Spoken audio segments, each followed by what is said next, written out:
Well, we are here today with Josh and Kaylee from the Freedom Theory, who we've had the great opportunity of boondocking with the last 2 weeks here in Quartzsite, Arizona at the Escapers Convergence. We thought there was a really fantastic opportunity to all to get together and talk about working from the road, because we're actually got a lot of similarities with you guys and with us compared to many other traveling RVers and working RVers, is that Josh and Mark both have full-time jobs working for companies, and Kaylee and I are both self-employed, doing our own thing, doing creative projects, more fun than what they do, I think. Yeah, more fun than what we do. But, it's a bit rare. I mean, roles like Josh's and I's are not as common.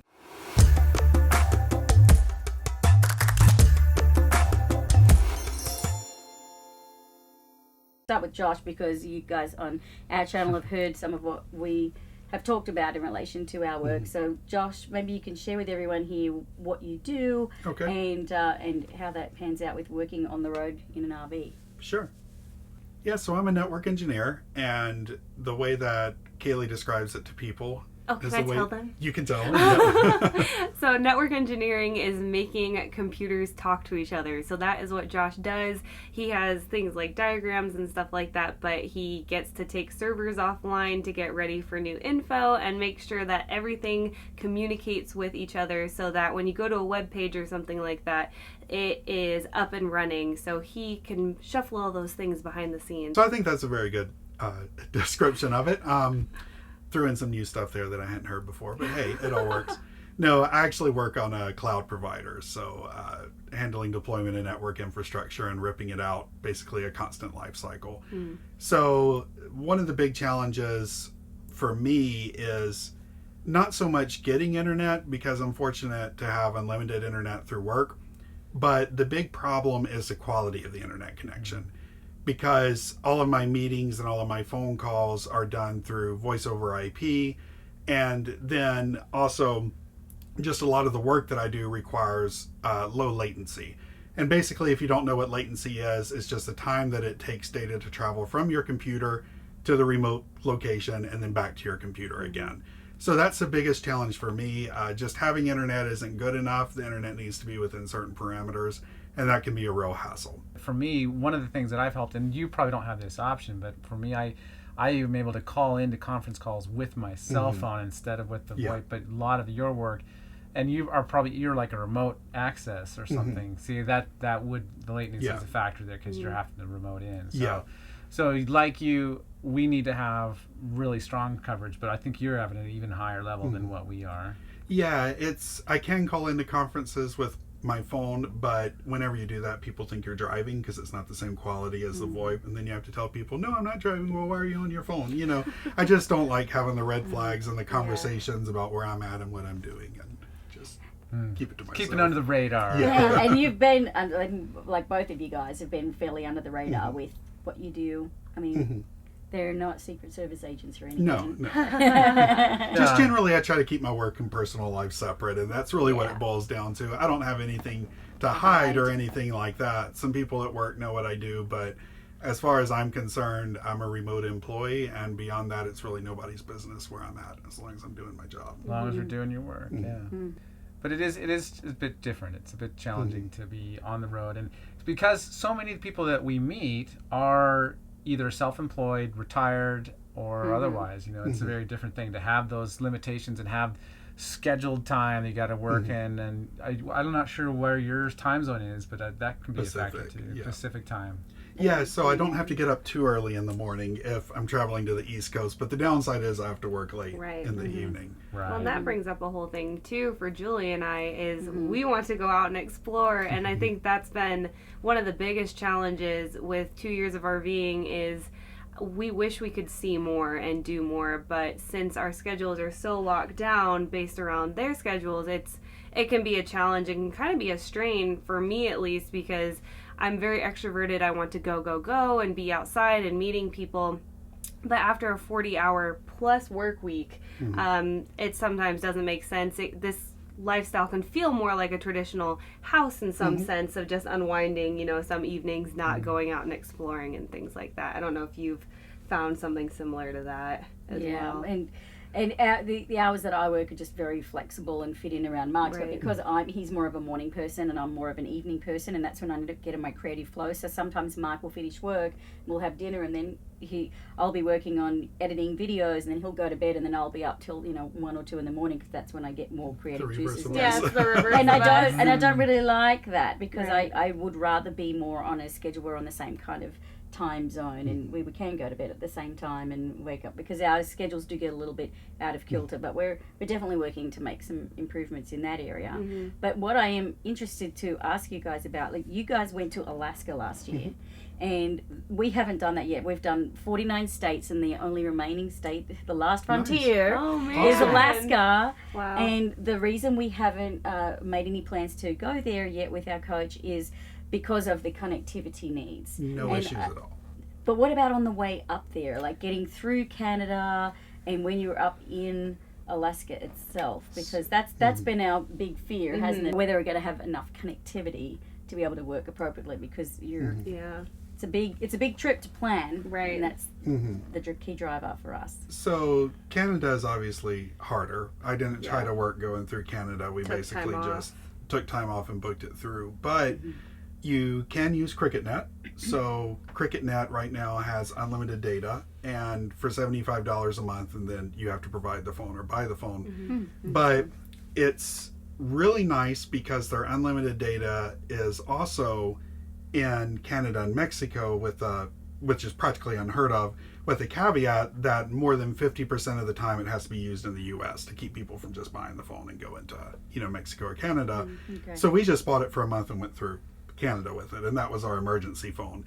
And it was worth it because we would actually be getting 4G out in the middle of the Yukon, It was like odd. going through a little town that's like a gas station and moose, and you've got 4G. It's really crazy. Yeah. It is. Because Alaska, the moose has a cell phone. Alaska itself, AT&T is terrible. Don't even pretend to rely on it at all. No. Don't even bother. That's good to know. Verizon is awesome, and I think I told you guys this, but I'll share it for anybody watching on YouTube. We had it explained to us by a native of Alaska, and he was saying that there's a rural tax on all of the phone bills, and then the rural communities, especially a lot of the Native American communities, can apply to have that tax used for development of infrastructure. And so they've been primarily using that tax to run 4G cell service out to these communities that, I mean, are just way out there. Yeah. And when we were north of the Arctic Circle, we saw them laying fiber optic about 100 miles north of the Arctic. And It we're was like, what so are these bizarre. guys doing? Just laying fiber optic in the ground going somewhere up there. So really, in the Anchorage to Fairbanks area, all in there, you had just blazing fast 4G. Glen Allen over to Valdez. Anywhere else, you're kind of on your own. And that's the hard part about Alaska is in major cities you're going to do just fine, but we wanted to explore a lot of the Kenai Peninsula and we just couldn't do it. Went in Seward, as soon as a cruise ship comes in, everyone turns on their phones Oh, yeah. and it just Crushes it, overloads the yeah. tower. And so I was uploading unusable. videos at like 1 o'clock in the morning, and we would go to the library, but all the locals go to the library, and internet in Alaska is a little different. You actually pay for the amount you use. So it's not like in the States where you just have Comcast or whatever and you can use any amount you want. You actually pay for the amount you use. So there's some different things that can really drain your Yeah. internet. And we used AT&T. It was slightly better than Verizon and Seward, but we didn't have CricketNet. I don't think they operated there. So on the AT&T network, using their hotspot, it was costing us $20 a day in data for internet. That was basically $20 a day? $20 a day. It was an 8 gig plan, and then after that, it was $5 a gigs is gig. $20 a day. No, it was $75 for 8 gigs, and then $5 a gig after that. So even cutting our data usage down as much as we could with, Yeah, like I wouldn't use the internet at all. but you've got to so- upload videos and stuff, so it was Yeah. just $20 a day, and we're like, forget this. That's Yeah, a so it lot. could get expensive very fast if you're in a place where you can only Yeah. use something like AT&T and you don't have unlimited. But there's still beautiful areas you can go up to. You can always take, weekend trips down to the Kenai, but also Valdez is just beautiful, and Yeah. 4G in Valdez is incredible. Killer. Well, one of the advantages I think for Alaska though is that by going up there in the summer, kind of your challenge of how you don't have time to get out is at least with the long days up there, you know, you can at least finish That's the a day great work and point. still have more daylight. So that'd be kind of a cool thing about it. Yeah. Up That there. is cool. She had trouble going to sleep. We had to put reflectix up over everything. Yeah. I'll actually show you guys a picture later. We were boondocking on Stampede Road. If you've ever seen the movie End of the Wild, that's the road you walk back in on. But anyway, we were boondocking there, and I went out at 2 o'clock in the morning and took a picture of the sun setting. Then went out at 2:45 in the morning and took a picture of the sun rising, like right over here, because it just- never even went down. It just kind of dipped a little bit. Oh, that's Yeah. fun. It's cool. Crazy. Definitely an experience. You've got to go. Because your connectivity is so important for you, how do you find what areas are going to have the best connectivity? Sure. So an app that I use, they have for Android and I'm guessing for iPhone. I'm not sure, but it's called Coverage Map, which is pretty self-explanatory. But what it does is anybody who uses the app, if you allow it to, it'll automatically report what your cell signal is like and what your data is like in the background. So they have just a massive, massive database of people just constantly saying, okay, I have 4G here, I have Edge here, I have 3G here. It's incredibly accurate because it's reports from people's phones. And so we like to be out of cities, we like to be out in the boonies. And generally, if I can look on that and know we're going to be within about a couple of miles of where somebody had 4G, I know with our booster we can get it. Been burnt a couple of times. Yeah. You get there and you We've all realize been burned a couple times. Yeah. With it's that. like, oh yeah, the 4G's right there, but we're in a valley, 1,000 feet deep. Yeah, That's you not gotta. going to work. That's something we learned about with campgrounds. Like, and it says Hidden Valley, like, oh, the campground's called Hidden Valley. Wait something a second. canyon. Or something Nope. canyon. You gotta be a Nope. little careful because odds that can have a big impact on your cell Definitely. coverage. Little insight tip. Yeah. And that Watch app, the names. And that app was called Coverage. Just called Coverage Map. I Okay. use that one, and then they use the Google Maps database. So the trick is you find the campsite that you want to go to, because they don't always put the address in the same way that the app will use it. Right. So the trick is you go and you get the address from the campsite or wherever you want to go. You put that in Google, get the address as they show it, which might be slightly Right. different, and then put that in the coverage map. Okay. Yeah. And we'll put the link to that app Sure. down Yeah. below in the description as well, so you can click Yeah. through and find that. And Verizon Wireless I find their coverage map to be excellent if you want to get very granular. The problem is it's super hard to work with. But up in Alaska, I could get very granular. Like at one point, I looked at their coverage map and said, okay, Kaylee, I think if we go a quarter mile up the road, we'll have 4G.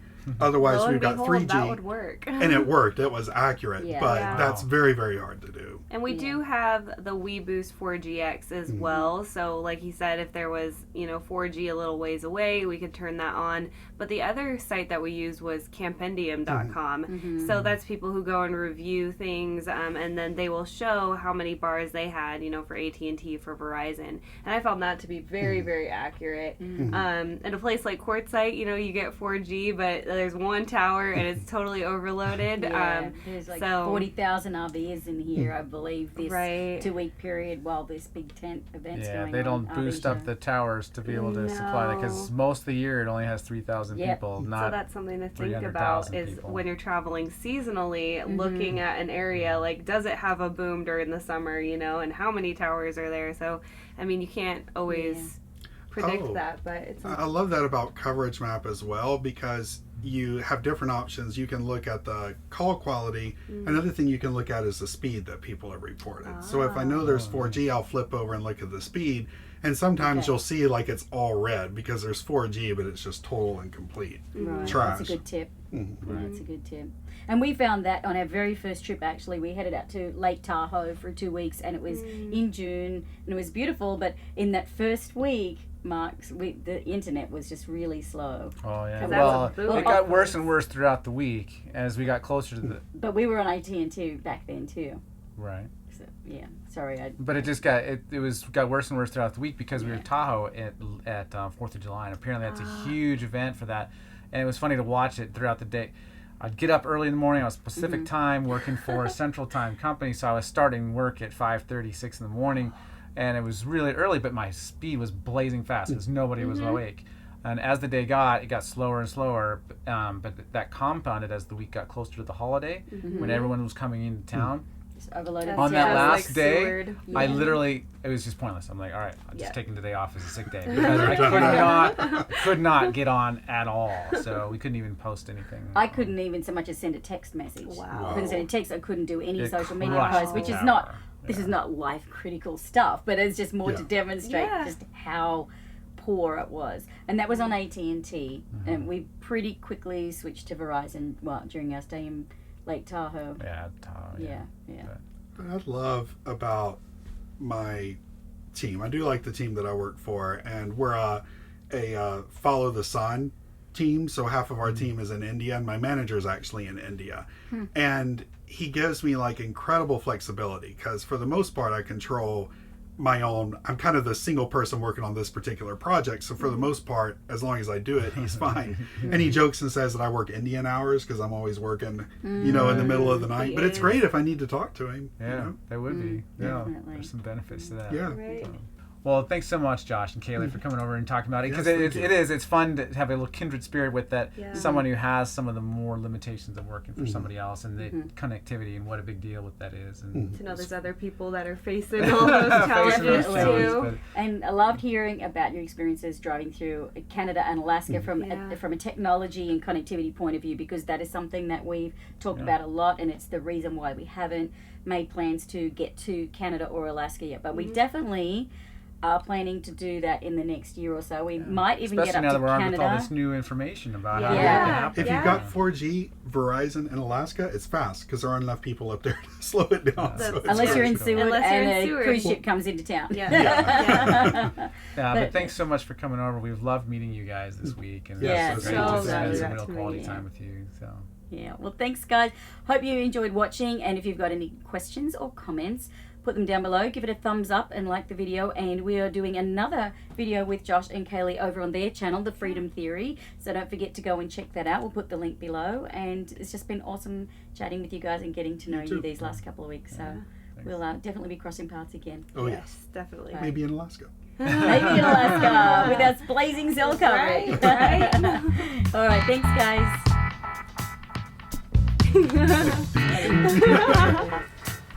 Jump on over to check out Josh and Kaylee's YouTube channel, The Freedom Theory, where you can also watch part 2 of our video chatting courtside. You can also keep up with them as The Freedom Theory on Instagram and Facebook. Thanks for watching, and see you on the road.